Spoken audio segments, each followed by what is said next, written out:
Mi esposa se enamoró de mi hermano gemelo y tuvieron un hijo a mis espaldas. Años después descubrí que criaba a mi propio sobrino como si fuera mío. Parte 1. Algo de contexto aquí. Yo, Miguel de 36 años y mi esposa Lucía de 34, llevábamos casi una década de matrimonio cuando nuestra vida dio un vuelco trágico. Desde el inicio, nuestra relación fue prácticamente de ensueño. Nos conocimos en la universidad y hubo una conexión instantánea. Lucía era preciosa, inteligente y divertida. Yo estaba total e irrevocablemente enamorado. A los 2 años de novios, me propuse matrimonio y ella recibió entre lágrimas de felicidad. Nuestra boda fue sencilla pero mágica, rodeada de nuestros seres queridos. Incluido mi hermano gemelo Pedro, mi otro yo, mi compañero de vida. Sí, Pedro y yo éramos gemelos idénticos. Desde niños fuimos inseparables, 2 gotas de agua. Compartíamos todo, amigos, secretos, sueños. Cuando conocí a Lucía, fue como si ella también se enamorara de los dos al mismo tiempo.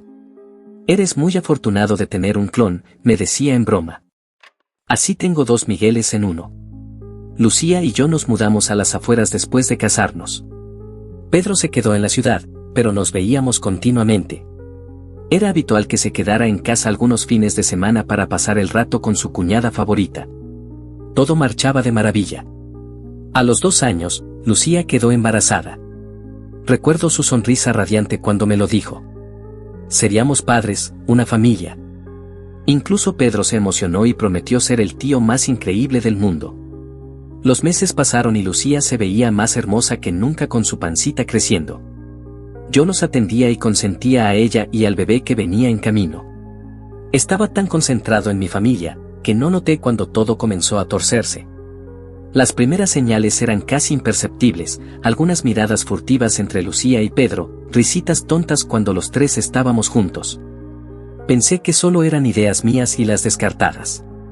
Sin embargo, esas ideas poco a poco se volvieron sospechas cada vez más grandes y frecuentes.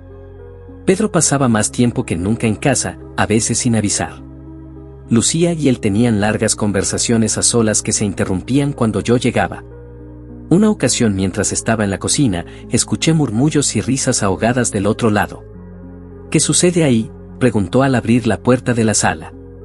Los 2 dieron un respingo separándose abruptamente. Nada, solo bromeábamos, balbuceó Pedro sudando. Lucía evitó mirarme a los ojos.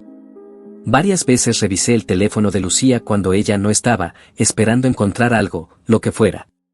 Pero nunca encontré nada sospechoso, ninguna evidencia. Aún así, en el fondo sabía que algo muy turbio estaba gestándose entre ellos. Una noche mientras Lucía dormía, Pedro y yo tuvimos una fuerte discusión a grito pelado. Yo casi suplicándole que me dijera qué diablos estaba pasando. Él negándolo todo, jurando que jamás me haría algo así. Eres mi gemelo, mi otra mitad. ¿Cómo podría siquiera pensarlo?, gritó completamente ofendido. Fue entonces cuando Lucía apareció somnolienta en la sala, alarmada por los gritos. ¿Qué sucede, amores? ¿Por qué pelean?, preguntó adormilada.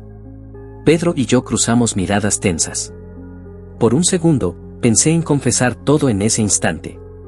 Pero al ver los ojos suplicantes de Pedro y la expresión confundida de Lucía, la duda se apoderó de mí. Nada, cariño, mentí finalmente abrazándola. Una pequeña discusión de hermanos, no es nada. Lucía pareció tranquilizarse y después de unos minutos todos nos fuimos a dormir. Pero la verdad es que esa noche yo apenas si pegué un ojo. Las semanas siguieron pasando y el ambiente se volvió cada vez más tenso en casa. Lucía y yo discutíamos más seguido, incluso por nimiedades. Yo no dejaba de hostigar a Pedro con mis sospechas, mientras él se mantenía firme, jurando inocencia. Hasta que un día, durante el 8º mes de embarazo de Lucía, ella tuvo un fuerte sangrado y tuvimos que llevarla de emergencia al hospital, parte 2. Pasaron meses antes de que pudiera mirar a mi hija sin ver el rostro de mi hermano. El sangrado de Lucía por fortuna no pasó a mayores. Los doctores lograron estabilizarla y al bebé. Pero tuvieron que adelantar el parto unas semanas por precaución. Así que un cálido día de mayo, mientras una enfermera colocaba a la pequeña criatura en los brazos de Lucía, yo presenciaba el nacimiento de mi primogénita. Es hermosa, susurró Lucía entre lágrimas de felicidad. Mírala, Miguel, es idéntica a ti. Y era verdad. Esa pequeña bebé era una copia exacta de mí, con sus ojitos oscuros y naricita respingada. Una punzada de emoción me atravesó el pecho al verla por primera vez. En ese momento, nada más importaba. Las sospechas, las discusiones, todo se desvaneció. Solo existíamos Lucía, la bebé y yo, por fin conformando nuestra familia soñada. Los siguientes días fueron un torbellino de felicidad y emoción. Pude apartar de mi mente los nubarrones que se arremolinaban sobre mi matrimonio e intenté disfrutar de esos primeros días mágicos con nuestra pequeña Sofía. Por supuesto, Pedro estaba tan emocionado como yo. De hecho, fue el primero después de Lucía y yo en cargar al bebé en la clínica. Es igualita a nosotros, Miguel. Una mini yo, decía con una sonrisa de oreja a oreja mientras arrullaba a Sofía. Yo solo asentía, demasiado abrumadora de emoción para hablar. Los meses siguientes transcurrieron entre noches de desvelo, pañales sucios y risas interminables. Lucía era la madre más amorosa que yo hubiera podido imaginar. Y Pedro era un tío ejemplar, que consentía y mimaba a Sofía en cada oportunidad que tenía. Sin embargo, no todo era felicidad. Mis sospechas sobre Lucía y Pedro seguían ahí, acechando como un monstruo oscuro. Algo en mi interior no terminaba de creer que todo aquello fuera casualidad o simple imaginación mía. Tenía que averiguar qué estaba pasando, pero ya no tenía caso insistirle a Pedro. Él era un caso perdido con sus negaciones y mentiras. Me concentré entonces en vigilar de cerca los movimientos de mi esposa, confiando en que su comportamiento me daría las respuestas que buscaba. Y no me equivoqué, las señales seguían ahí. Los supuestos viajes de trabajo de Lucía que nunca cuadraban con los días que se iba. Las largas ausencias sin explicación. Los murmullos y risitas cuando estaba con Pedro como si ocultaban un secreto. En un par de ocasiones, revisé su teléfono me permitió confirmar que Lucía mentía sobre sus paraderos cuando se ausentaba. Varias veces su ubicación decía que estaba en algún lado de la ciudad, lejos del trabajo, de sus supuestas reuniones. En una ocasión incluso pude ver que estuvo en un restaurante de mala muerte por varias horas una tarde. Aún así, yo me negaba a creer la verdad evidente, que algo pasaba entre Lucía y mi hermano. Mi ser entero se rebelaba contra esa idea, contra siquiera considerarla. Hasta que el fatídico día en que todas mis dudas se desvanecieron y mi mundo perfecto de felicidad se vino abajo. Era un sábado por la mañana. Lucía había salido desde temprano diciendo que tenía una reunión de trabajo. Como ya era costumbre, decidí revisar su teléfono para corroborar si mentía o no. Grande fue mi sorpresa al encontrar no solo que no estaba en su trabajo esa mañana, sino que su ubicación señalaba la dirección del departamento en el que vivía Pedro. Un sudor frío me recorrió la espalda. No podía ser cierto. Tenía que haber una explicación. Quizás solo estaba ahí como tantas veces y yo estaba exagerando las cosas. Decidí apartar mis miedos y acudir para comprobarlo. Total, ¿qué tenía de malo visitar a mi hermano un sábado por la mañana? Si Lucía no estaba ahí, me desharía de mis propias inseguridades. Me vestí rápidamente, dejando a Sofía al cuidado de la niñera, y me dirigí al departamento de Pedro sin avisarle. Estaba tan acostumbrado a ir que no creí necesario anunciarme. Grande fue mi error. Cuando abrí la puerta principal con la llave que Pedro me había dado, lo primero que vi fue a Lucía desnuda sobre el sofá, con las piernas abiertas exponiendo su femineidad. Y ahí, entre sus muslos, con la cabeza enterrada en su entrepierna, estaba mi hermano Pedro, gimiendo como un animal mientras le hacía una felación a mi propia esposa. El horror y la repulsión me hicieron soltar un grito ahogado que los alertó de mi presencia. Cuando Lucía giró el rostro, nuestras miradas se cruzaron por una fracción de segundo que pareció una eternidad. Su expresión pasó del éxtasis al terror más puro. Rápidamente tomó una cobija para cubrirse, pero yo ya había visto demasiado. Miguel, no es lo que parece. Te lo puedo explicar, gritó aterrorizada. Pedro, con la cara cubierta por los fluidos de mi esposa, levantó la vista igual de horrorizado. Yo retrocedí instintivamente sin poder creer lo que presenciaba. Tú. Maldito infeliz. Como pudiste, grité hacia Pedro, sintiendo como la furia y la decepción me invadían. Miguel, hermano, lo siento.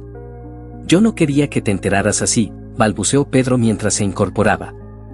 Quise abalanzarme contra él en ese momento y matarlo a golpes, pero Lucía se interpuso llorando y gritando. Por favor, déjanos explicarte.